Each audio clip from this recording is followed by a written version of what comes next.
La historia que quiero vivir. Un viaje al pasado mexicano a la manera de José Manuel Villalpando.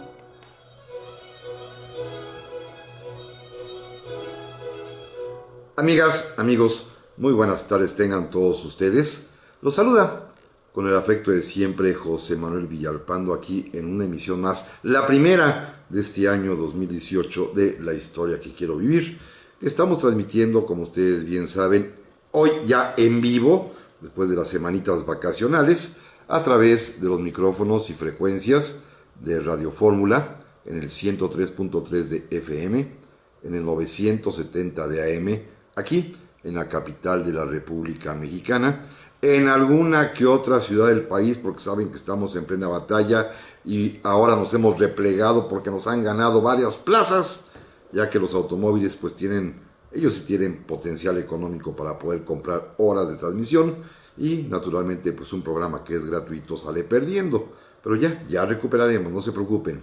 También llegamos a los Estados Unidos de América, a Puerto Rico, a Canadá, y eso sí, a todo el mundo y a todas partes, a todo el territorio nacional, a través de internet, en la página www.radioformula.com.mx. Estoy aquí en vivo en los estudios ya de Radio Fórmula y por lo tanto les recuerdo que tenemos para comunicarnos dos vías electrónicas. Primero, el correo electrónico villalpandohistoriador@gmail.com y segundo, el Facebook Villalpando y la Historia. Bueno, antes de iniciar este año y este programa, déjenme primero que nada felicitarlos a todos por el año nuevo, el año que estamos iniciando apenas hace unos días, deseándoles y deseándonos a todos que nos vaya bien, que tengamos salud, que el año sea próspero y que a pesar de los pesares, de lo mucho que tendremos que enfrentar, de los retos difíciles que habrá que afrontar todos juntos, el año resulte ser pródigo en todo para todos y cada uno de ustedes y de nosotros aquí en general también en el estudio. Así que dicho esto, al felicitarnos por este año nuevo, déjenme comenzar el programa de hoy, pero antes voy a hacer una serie de comerciales que ni siquiera son pagados, simplemente son cosas que me gustan y que quiero compartir con ustedes, como por ejemplo, apareció un libro en estos días, después de aquel programa que tuvimos hace 2 semanas, en el que me atreví a sugerir y recomendar libros para regalar en Navidad. Bueno, en esta semana apareció un libro que, ¡qué barbaridad! Todavía pueden ustedes alcanzar a los Reyes Magos, Los Reyes Magos luego al día siguiente todavía andan dejando cosas y pueden ustedes encargar esto que les voy a recomendar. Miren, se trata de un libro excepcional que apareció, repito, en esta semana, que se llama ¿Y ahora qué? México ante el 2018, de Editorial Debate, Nexos y la Universidad de Guadalajara. Este libro, ¿Y ahora qué? México ante el 2018, se encuentra también en edición impresa, pero también hay edición digital. Y créanme lo que me pareció muy, pero muy sobresaliente. Se trata de 34 ensayos de materias diversas, todas englobadas bajo lo que llamaríamos el rubro los grandes problemas nacionales, así como aquel libro que hace muchos años, más de 100, publicó don Andrés Molina Enríquez. Hoy 34 académicos intelectuales se han reunido bajo la batuta y dirección de ese gran historiador que es Héctor Aguilar Camín para construir un librote macizo, pero conciso y verdaderamente completo, que estudia desde diversas perspectivas y nos da un diagnóstico de la situación mexicana actual, pero también nos ofrece alternativas. Cada uno de ellos se comprometió a ofrecer 3 formas de resolver los problemas en materia de Estado de Derecho, en materia de corrupción, en materia de impunidad, en materia de desigualdad, en materia de violencia, en materia de democracia, de crecimiento económico, de bienestar y también hasta de la presencia de México en el ámbito internacional. Se los recomiendo de veras. Miren, entre algunos articulistas que hay allí, entre esa nómina de 34 selectos escritores y pensadores mexicanos, vale la pena destacar 2 o 3 cuyos ensayos me han parecido verdaderamente luminosos. Déjenme comentarles que uno de ellos, el que cierra el libro, de Jorge G. Castañeda sobre México en el mundo me pareció francamente muy bueno. Y hasta el momento, de los varios que llevo leídos, el que a mí me pareció verdaderamente excepcional, fuera de serie, es la manera como aborda el problema de la conciencia y la cultura de la legalidad en México, el ministro de la Suprema Corte de Justicia, José Ramón Cosío. Repito, el libro lo coordina Héctor Aguilar Camín, quien, por cierto, déjenme decirles que en su prólogo trae un par de afirmaciones que me dejaron boquiabierto. Una de ellas es que México es un país que ya tiene un sistema democrático, leyes democráticas, formas de acceder al poder democráticamente, sistemas de supervisión democráticos, pero no tenemos políticos demócratas. Afirmación de Héctor Aguilar Camín. Y otra que me dejó verdaderamente estupefacto fue cuando leí que el ingreso petrolero de los primeros años del siglo XXI, en los tiempos del 2004 hasta el 2013, 2012, fue de tal magnitud que es 4 veces superior a lo que gastó Estados Unidos a través del famoso Plan Marshall para reconstruir Europa después de la Segunda Guerra Mundial. 4 veces más. Y allá reconstruyeron un continente destruido y aquí pues nos los gastamos quién sabe en qué. Vale la pena leer este libro, repito. ¿Y ahora qué? México ante el 2018, tanto en edición impresa o digital, publicado por Debate, Nexos y la Universidad de Guadalajara. Se los recomiendo. Y 2 comercialotes de plano. Miren, estos días andando ya de librerías al abrir el año, me encontré primero una sorpresa muy grata. Yo nunca compré una agenda, pero ahora sí adquirí una, porque Editorial Porrúa publicó unas agendas muy bonitas, que, déjenme decirles tal cual, son igualitas a los sepan cuántos. ¿Se acuerdan los libros de sepan cuántos que todos hemos leído, consultado cuando íbamos en la primaria, en la secundaria, en la prepa y aún en la profesional? Estos libros que son la suma cultural de la humanidad, que publica Porrúa. Bueno, publicaron una agenda 2018 con el mismo formato, lo sepan cuántos, que me encantó. Y esto sí es historia. También en un puesto de periódicos en el centro de la Ciudad de México compré el calendario Galván. ¿Se acuerdan de él? El calendario más antiguo Galván, este año 2018, cuya portada dice claramente que se publica desde el año de 1826. Ya va a cumplir 2 siglos que se publica ininterrumpidamente este calendario cada año. Y créanmelo, lo compré por una especie de nostalgia histórica, porque mi abuelita lo hacía, mi mamá lo llegó a hacer algunas veces, yo también cuando era más joven, y pues francamente me encantó porque es el mismo formato que se usaba desde hace ya casi 2 siglos. El calendario más antiguo Galván. Bueno, se acabaron los comerciales y vamos a entrar de lleno al programa de hoy, en el cual, como lo anuncié en el pequeño desplegado que siempre coloco en Facebook, vamos a platicar del plan de trabajo que, si Dios nos lo permite, seguiremos durante este año de 2018, en el que hay muchísimas cosas que platicar. Pero en el mismo desplegado decía yo que para hacer historia debemos saber historia. Y este año los mexicanos tenemos frente a nosotros retos importantísimos que requieren de una decisión pensada, reflexionada, consciente, razonada por cada uno de nosotros, bueno, los que somos mayores de 18 años de edad, hombres y mujeres, para poder elegir correctamente.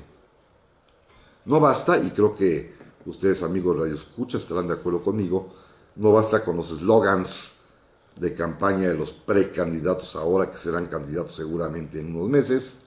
No basta con estos 30 segundos de spot publicitarios donde nos dicen cosas y cosas y cosas. No basta tampoco con que nos pinten bardas con ideas que son de 3 o 4 palabras nada más. No basta.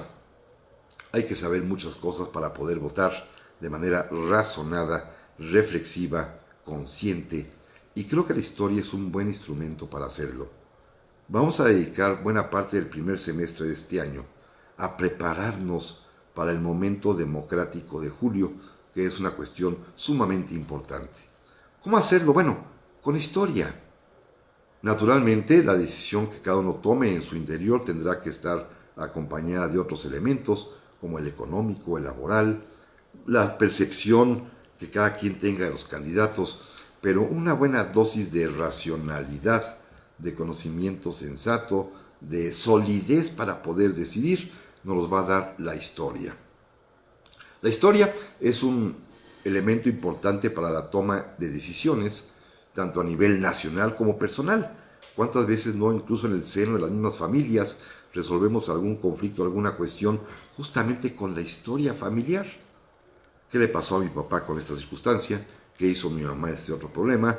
¿Cómo le fue a mi hermana o a mis cuñados con este otro asunto? ¿Cómo nos fue a mí en lo personal cuando tuve que enfrentar tal o cual dilema y ahora mi hijo o mi hija quiere repetir algo similar? La historia sirve, aún repito, en el ámbito más estrecho e íntimo de las familias y por supuesto sirve muchísimo en las cuestiones políticas como la que vamos a enfrentar los mexicanos este 2018 y por lo tanto les propongo, los invito a que me acompañen para que en este primer semestre hablemos de historia profunda y seria de varios tópicos. Uno de ellos, el tópico electoral, por supuesto. Hablaremos de la historia de las elecciones en México. No podemos esquivar el tema, pero de esto vamos a platicar en un momento más. Ya estamos aquí, amigas, amigos, en este segundo bloque del día de hoy de la historia que quiero vivir, que estamos iniciando el año con el programa de hoy. Gracias a los amigos que has tomado la molestia de escribirnos, como don Orlando Orozco desde Puebla, que me envió además un regalo digital, un libro muy interesante. Se lo aprecio, don Orlando, muchas gracias. Don Raúl Tamayo, que siempre nos escribe desde allá, desde Indianápolis, dice que saludos, excelente año para todo el equipo de producción y a todos los historiadores, aficionados del gran programa. Muchísimas gracias, don Raúl Tamayo. Don Eduardo Maubert nos escribe desde Alemania, me dice que está deleitándose con el programa vía internet justo antes de dormir, que allá son las 11 de las noches. Está en Baden-Württemberg, en Alemania. Gracias, don Eduardo, se lo aprecio mucho.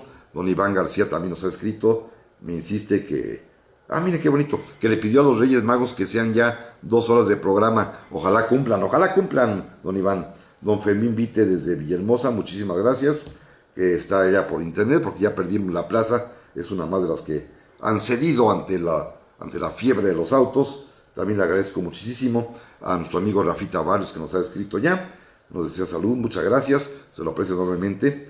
A don Sergio Tejeda, que me saluda desde Chihuahua, gracias don Sergio, se lo aprecio mucho. Y don Santiago Rosas Pérez, desde Puebla, también nos saluda, muchas gracias. Bueno, decía yo que vamos a hablar de historia de las elecciones necesariamente, es digamos la parte más anecdótica y light del asunto, la más frivolona, porque de esto sabemos todos, pero es un buen pretexto para comenzar y a partir de ahí comenzar a desmenuzar lo que ha ocurrido en cada proceso electoral mexicano, desde el primero allá en 1824, porque tenemos que ver, fíjense bien, no solamente las trapacerías, robos y escándalos que hubo, sino hay que examinar con mucho cuidado quiénes fueron los candidatos, quién contra quién ganó, quién perdió, lo que prometió el que ganó, y vamos a examinar si cumplió sus promesas electorales. Repito, aquí la historia nos va a servir muchísimo. Vamos a tratar de hacer una estadística de cuántas promesas electorales que llevan a la presidencia a un hombre, sea como fuere, si se lo robó o no se lo robó, cumplen después durante su mandato. Es un tema capital para entender la demagogia política que todos los partidos políticos usan. Piensan que con una frase célebre que cabe en una barda o con unas palabritas que caben en un spot de 30 segundos, ya con eso nos convencieron de su carácter de estadistas. Pues no, vamos a estudiar historia precisamente para demostrar que una cosa es prometer y otra cosa es cumplir.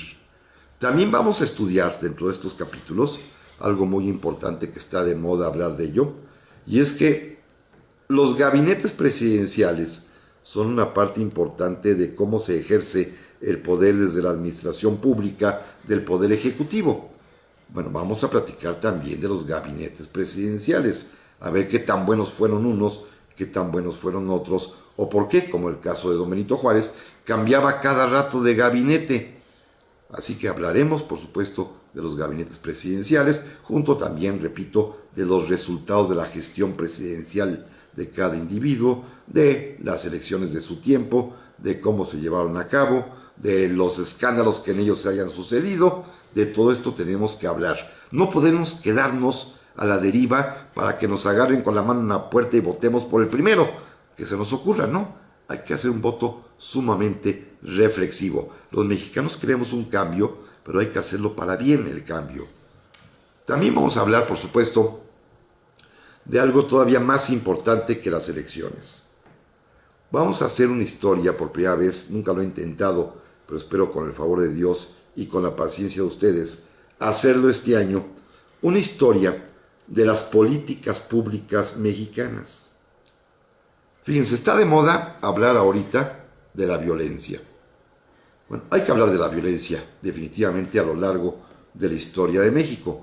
Y perdón que me meta al tema, pero va a ser mucho este semestre de reacción de lo que vaya sucediendo en la palestra política. Nosotros tenemos que reaccionar.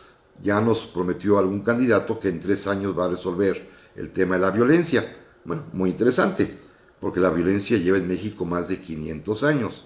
Vamos a hacer un programa especial para recordar, como lo hicimos ya hace unos 2-3 años, recordarán, ustedes seguramente si me escuchaban, que en México tenemos registradas matanzas por centenares, simplemente desde la remota antigüedad prehispánica.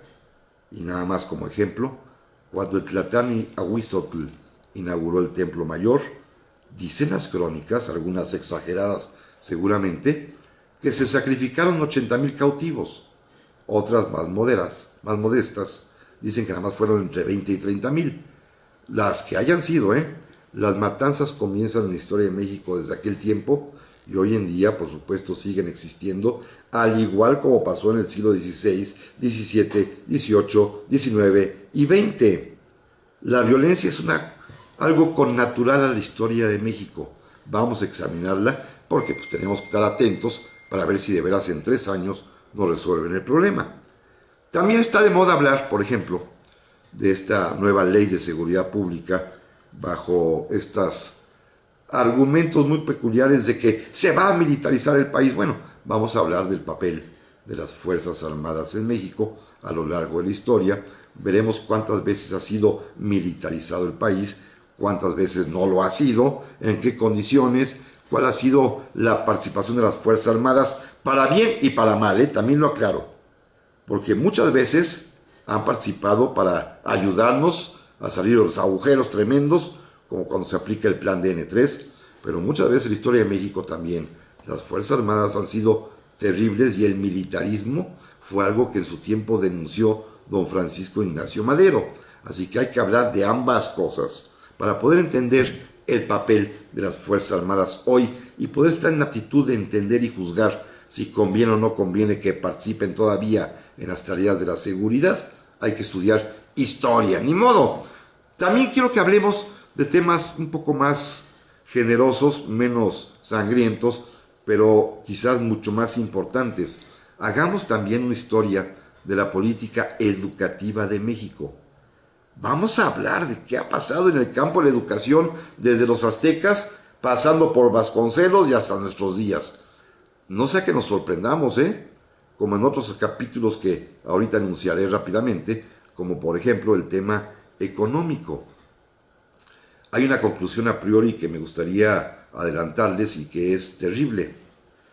El momento de mayor dictadura partidista en México, entre los años 50 y 60 del siglo pasado, cuando estábamos gobernados por un férreo sistema de dictadura de partido único que Mario Vargas Llosa decía que era la dictadura perfecta, es el momento en que los mexicanos, todos, no los ricos, todos, inclusive los trabajadores, los asalariados, tuvieron mayor poder adquisitivo con su salario. Es el momento en que México creció al 6 o al 7% anual, cosa que nunca hemos vuelto a lograr. Es el momento en que los trabajadores, aún los más humildes, veían que su ingreso sí valía para algo. ¿Qué significa esto? ¿Que dictadura es igual a mejora económica? ¿O que hay otros asuntos u otros problemas que hay que atender? Esto quiero que lo examinemos también a lo largo de la historia, pasando desde la economía azteca, por supuesto por la porfiriana hasta llegar a la economía neoliberal, para que hagamos simplemente juicios comparativos y de valor que nos permitan estar atentos para las propuestas de los precandidatos o candidatos en su momento. También quiero que hablemos de la historia de la vivienda en México, aunque sea un programa dedicado al tema, porque es algo sumamente importante, o al problema del empleo en México. Nadie ha enfrentado la historia del trabajo en este país, por lo menos en los medios de comunicación, y les propongo que lo hagamos porque es un tema súper, pero súper interesante. Son asuntos que no pueden pasar desapercibidos y, repito, todo esto vamos, por supuesto, a sazonarlo durante este primer semestre del año con una serie de historias, a veces pues lastimeras, a veces jocosas, que se refieren al anecdotario de las campañas presidenciales de los propios presidentes de la República, pero que finalmente, creo yo, y estoy seguro de ello, tendrá que darnos como resultado y como corolario el que tengamos una visión muy completa de cómo ha sido la vida política mexicana, que nos permita enfrentar, repito, con reflexión, con razón, la elección presidencial de este año.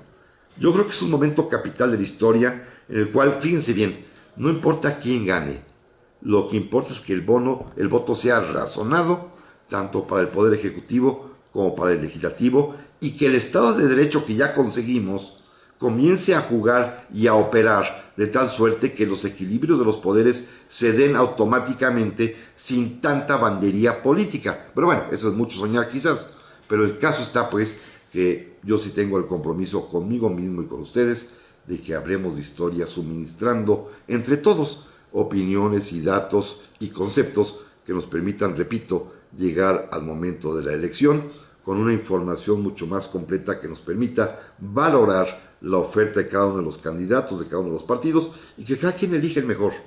Yo todavía no sé ni por quién voy a votar. Si hago caso a los anuncios, por ninguno, así como van las cosas. Simplemente esta frivolidad con la que nos han llenado. Hay quien habla en francés en el anuncio, hay quien nos promete acabar de abrirse 3 años, hay quien nos desea un próspero año nuevo para todo el año. Bueno, ¿ustedes creen que con eso me van a convencer para votar? No, falta mucho todavía, y por ello mi compromiso y mi propósito de este año es que hablemos de historia para poder tener todos un voto razonado. Repito, la historia es un elemento muy, pero muy importante en la toma de decisiones, y de esto hablaremos en un momento más.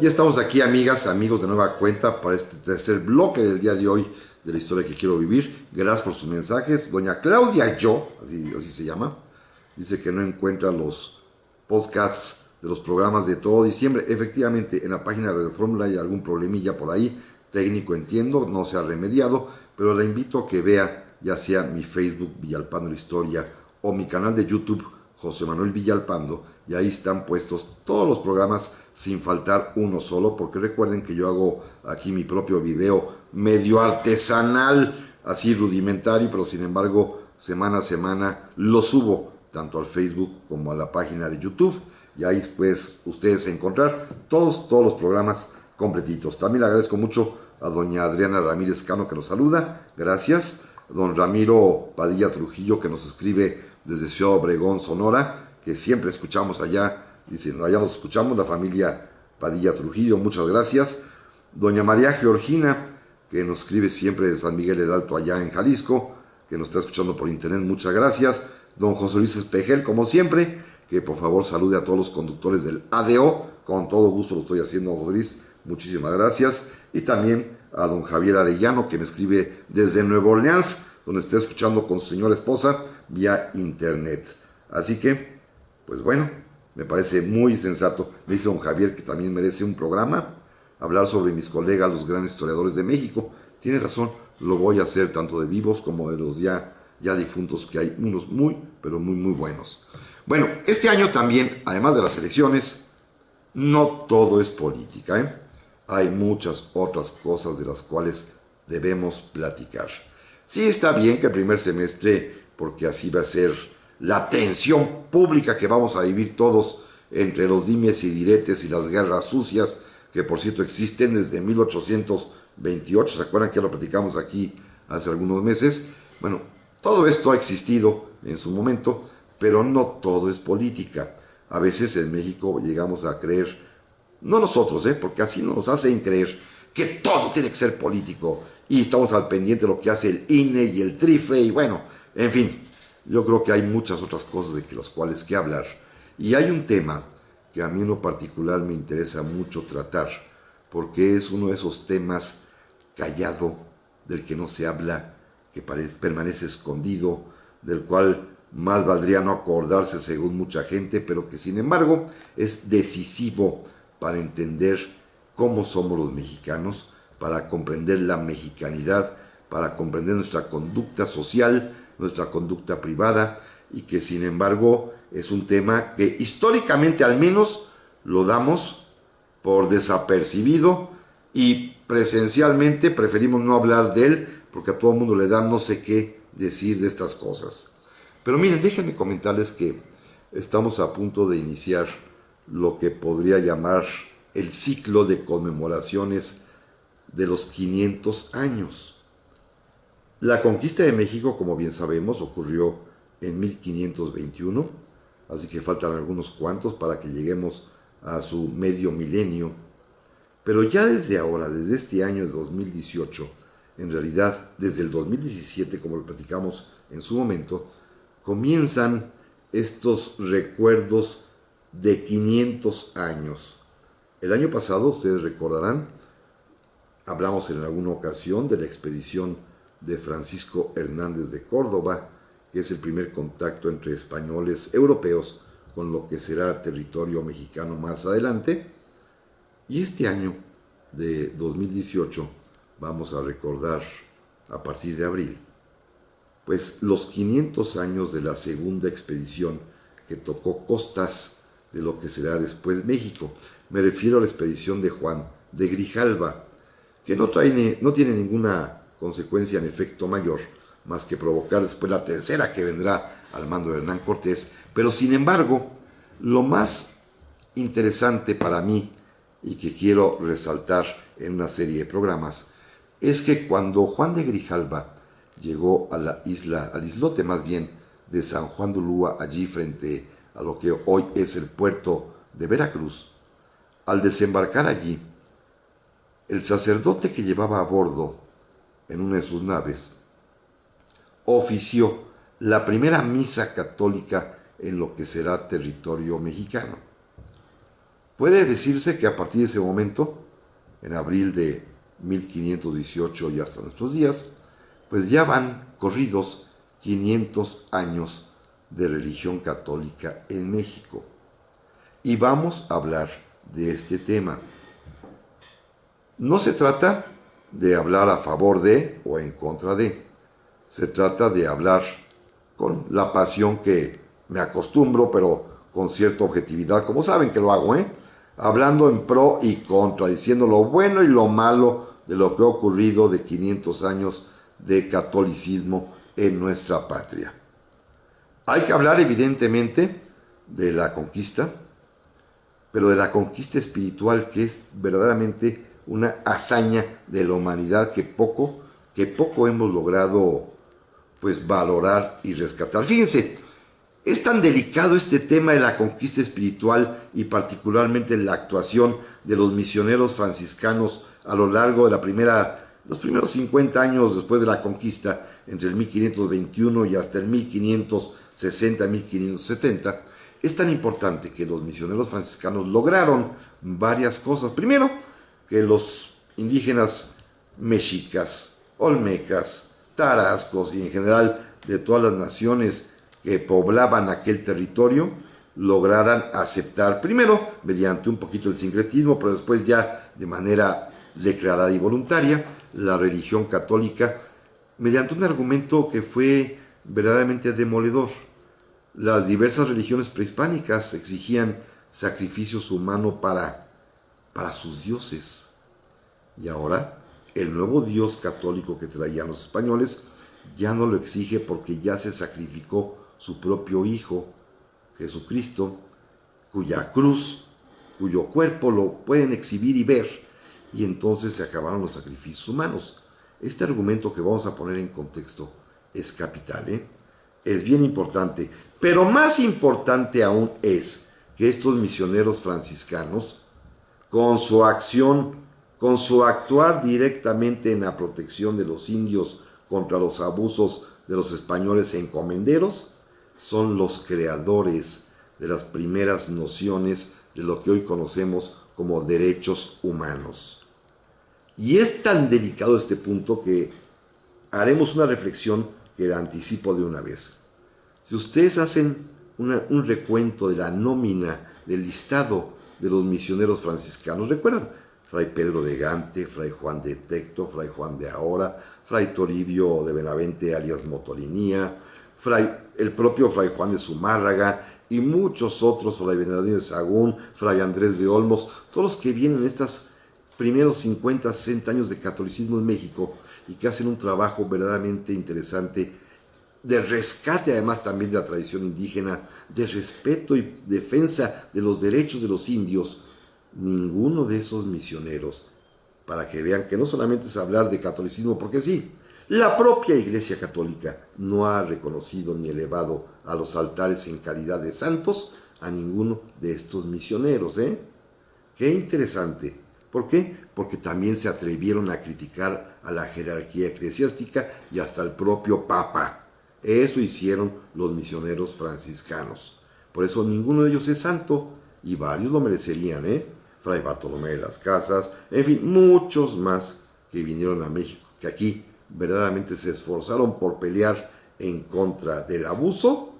La propia Iglesia Católica les dio la espalda y ninguno de ellos es santo. Pero vamos a hablar también del poder económico de la Iglesia, pero vamos a hablar también del poder que tiene la Iglesia para paliar el sufrimiento de la gente. Y vamos a hablar del siglo XIX, cuando se llega el terrible enfrentamiento entre la Iglesia y el Estado por causas económicas, fundamentalmente cuando la Iglesia, y hay que decirlo, se puso necia por querer defender sus bienes, y cuando la generación liberal de la Reforma pues tendrá que arrebatárselos con los trastornos que eso va a ocasionar, o los arreglos que lograron en época de don Porfirio con la Iglesia y con el Vaticano directamente, o nuevamente el encontronazo que se va a dar la Iglesia Católica con el Estado mexicano a partir de la Revolución. Y hablaremos, y aquí ya del otro lado también, así como critico que la Iglesia se dedicó a detentar bienes y a poseer en demasía y los liberales tuvieron que expropiárselos, también el Estado mexicano en los años 20 del siglo XX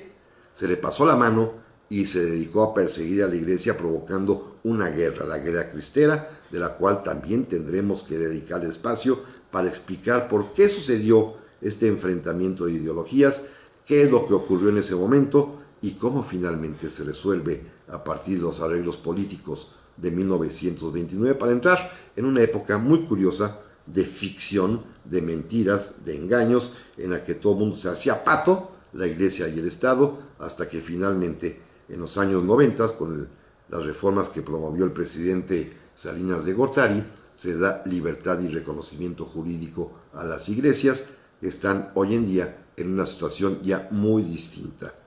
Es un súper tema, créanmelo, y del cual poco se habla porque entre los temores y pudores, porque hoy en día ya cualquier cosa que dice uno puede ser usada en su contra porque siempre hay quien se siente afectado o agraviado, pero hay que hablar de eso, incluyendo naturalmente allí el tema guadalupano, pero también incluyendo naturalmente ahí el tema de la asistencia social que ha brindado la Iglesia, pero también incluyendo el tema de cómo muchas veces la Iglesia, desde el púlpito en el confesionario, también modificaron, movieron y controlaron conciencias en materia política para votar en contra de los gobiernos. Son temas que tendremos que ir platicando a lo largo de este año en los 500 de la Iglesia Católica en México. Volvemos enseguida.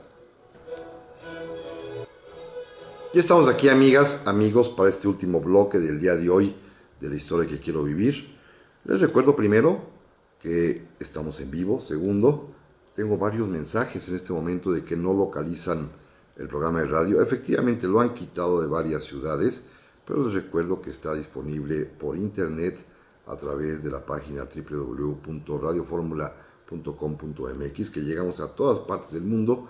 Tercero, también encuentro aquí quejas, y tienen toda razón, de que no han sido subidos los programas pasados a la página del propio Radio Fórmula y a las diferentes repetidoras que no sé ni cómo se llaman, iVoox y no sé cuántas cosas, pero que también están disponibles todos ellos en la página de Facebook mía personal, Villalpando la Historia, o en mi canal de YouTube, José Manuel Villalpando, en donde semana a semana yo personalmente subo los videos de este programa y pues les agradezco muchísimo su atención.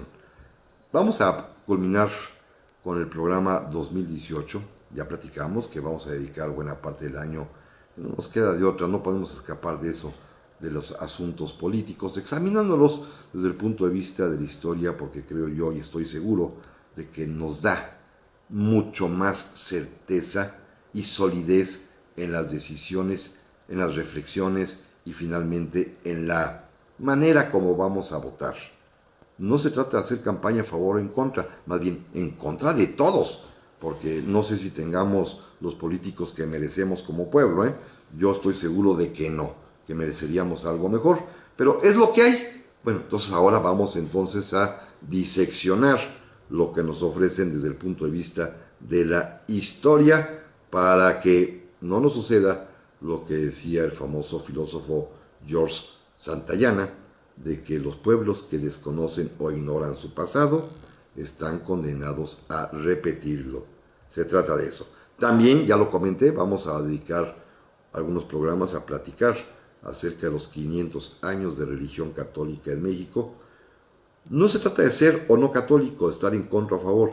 Se trata de examinar el hecho histórico de la presencia de una religión que de veras ha contribuido mucho, para bien y para mal, a construir el ser nacional que tenemos hoy en día.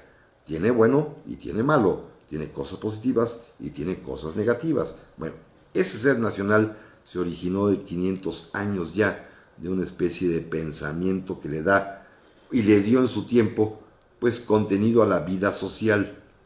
Hay que ver cómo repercute hasta nuestros días. Y también vamos a cerrar el año a partir, yo creo que del segundo semestre, una vez que se calme el vendaval político, que sepamos quién es el presidente electo, vamos a cambiar de giro porque este año de 2018 se cumplen, y este es un acontecimiento que a mí me interesa muchísimo platicar, 50 años del 68. El 68, lo digo así porque es mucho más amplio que el movimiento estudiantil y la matanza de Tlatelolco, Habrá que estudiarlo también, por supuesto, pero hay muchas cosas. Miren, quizá por efecto de que a mí ya me tocó. Tenía yo 10, 11 años y recuerdo ya muchas cosas haber vivido, escuchado, oído, visto en ese año en 1968. Es un tema que es muy sensible. Déjenme platicar, es una anécdota muy personal. La casa de mis padres, en el casco de Santo Tomás, en la Cerrada de Merced de las Huertas, quienes conocen por ahí saben que está exactamente a media cuadra del propio casco de Santo Tomás, de la Escuela Nacional de Ciencias Biológicas y de una serie de planteles politécnicos que fueron a balazos y con tanques tomados por el ejército alguna noche de agosto de ese año en 1968, y mis padres y mis hermanos y yo literalmente abajo de las camas escuchando el zumbido y el tronar y el traqueteo de las balas. Pero además también como niño, en ese año seguramente estaba yo, como lo recuerdo muy bien, impresionado por varias cosas.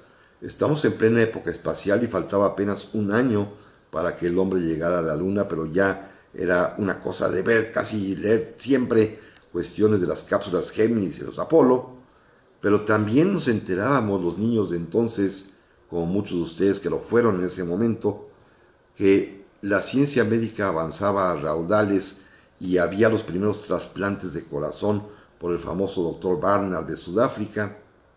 También nos enterábamos de otras cosas que eran pues bastante curiositas.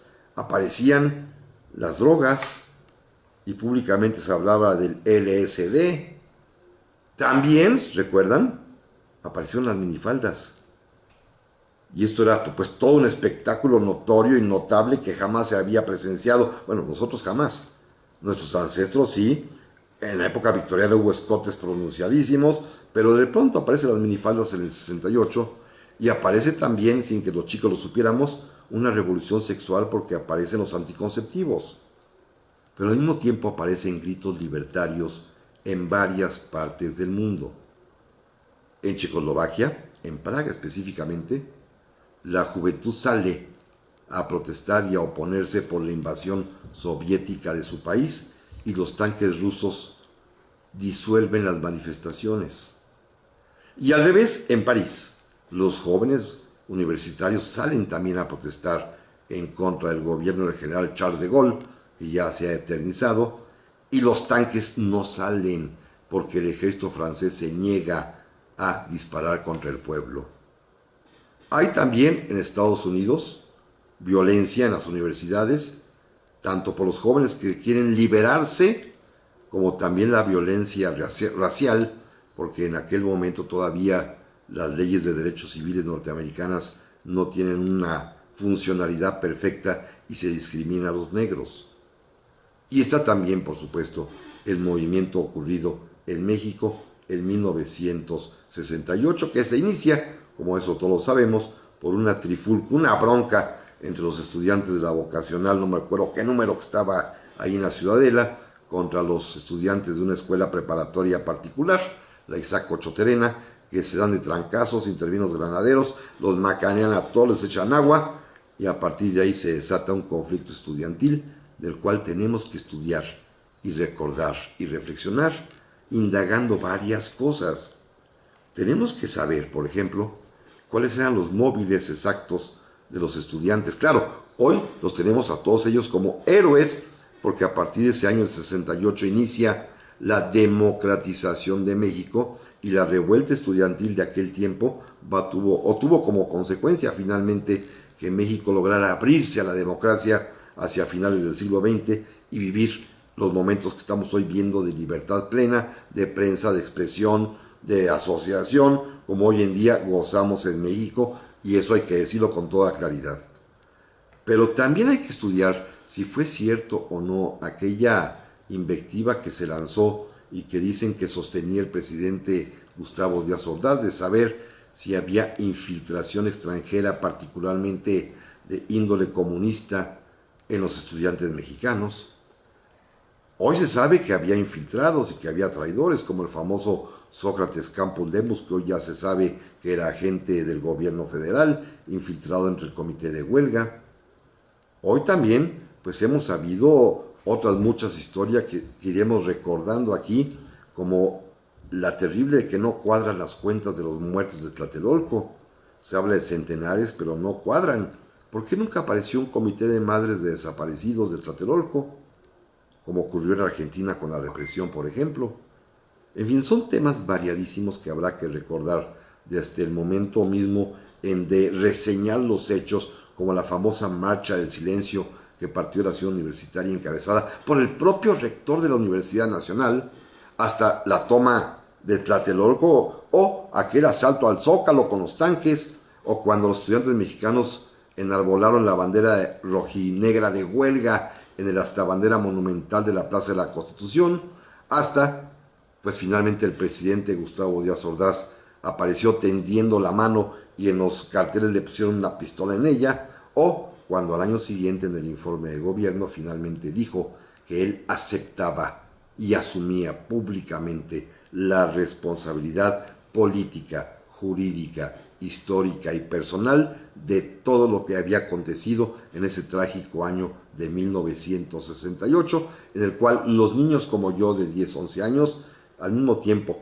nada más los de la capital de la República Mexicana, estábamos azorados por la cuestión de los balazos y los tanques, pero al mismo tiempo, como todo el país entero, y este es otro tema que habrá que tocar, esperábamos con ansias que llegara el día 12 de octubre para ver la inauguración de los Juegos Olímpicos de México, la 19ª Olimpiada de los tiempos modernos, que tendría su sede en nuestro país, en nuestra capital, y que pues conmovió a México entero porque nos tocó ver momentos verdaderamente luminosos, como cuando aquel nadador Felipe el Tibio Muñoz, del que nadie esperaba nada, se llevó la medalla de oro en los 200 metros de mariposa, o aquella espadachina esgrimista Pilar Roldán, o cualquier muchos otros atletas mexicanos como el Sargento Pedraza o las grandes estrellas olímpicas universales, porque los mexicanos de aquel tiempo, más allá del 68 del movimiento estudiantil,